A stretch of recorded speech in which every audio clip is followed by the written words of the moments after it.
The topic, as you see, is design load combinations of the 2015 and 2018 IBC. 2018 IBC is almost upon us. It is already adopted in major jurisdictions in Nevada and Arizona.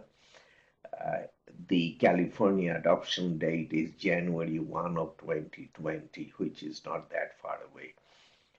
2015 IBC is based on ASCE 710. 2018 IBC adopts ASCE 716.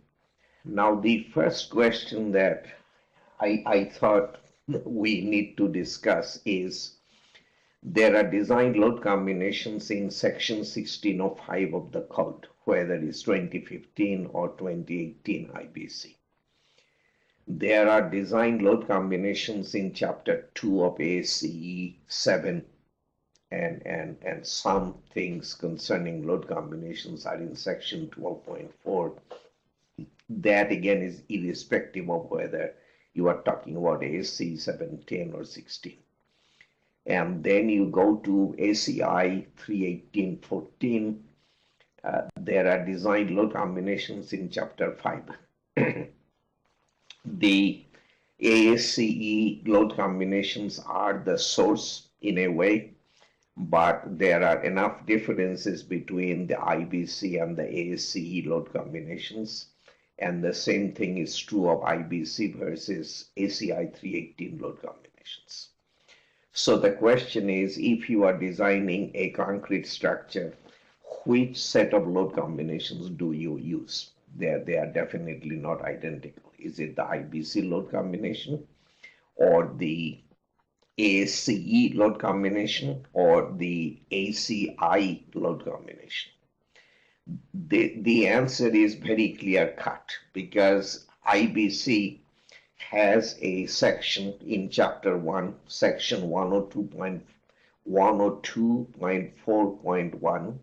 The title of the section is conflicts, and it says where conflicts occur between provisions of this code, meaning IBC, and reference standards, reference codes and standards, ASCE 7 be one of them, the provisions of this code shall apply.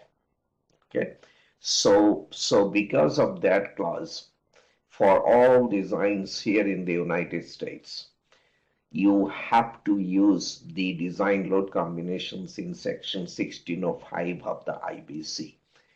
The ASCE 7 load combinations are good for background, but you do not use them directly.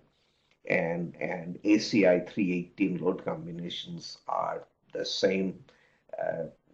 You do not use them directly for design here in the United States.